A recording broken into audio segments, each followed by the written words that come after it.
Pada 722 sebelum Masehi, kerajaan utara ditaklukkan oleh kerajaan Assyria yang dipimpin oleh Raja Sargon II. Menyusul kemudian pada 586 sebelum Masehi, kerajaan selatan ditaklukkan oleh kerajaan Babilonia yang dipimpin Raja Nebukadnezar.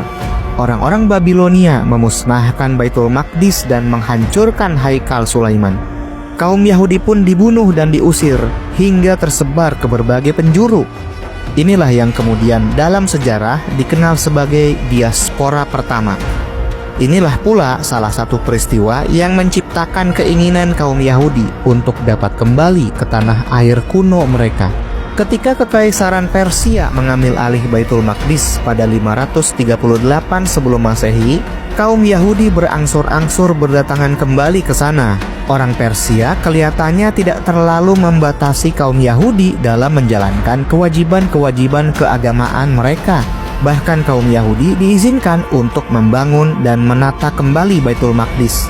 Bukan cuma itu, mereka juga membangun kembali Haikal Sulaiman, yang kemudian dikenal sebagai Haikal Sulaiman kedua.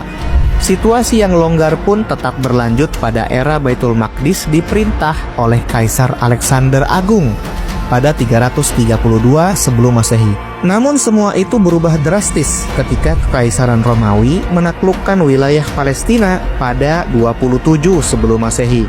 Tidak ada lagi kebebasan bagi kaum Yahudi. Semuanya dibatasi dan bahkan mereka hidup dalam penindasan pemerintahan Romawi.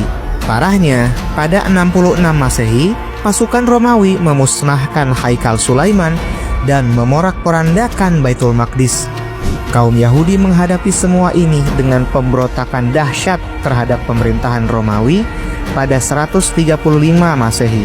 Namun pemberontakan ini berhasil ditumpas oleh Romawi. Sebagai akibatnya, kaum Yahudi dibunuh dan diusir secara massal dari wilayah Palestina. Peristiwa inilah yang dikenal dalam sejarah sebagai diaspora kedua.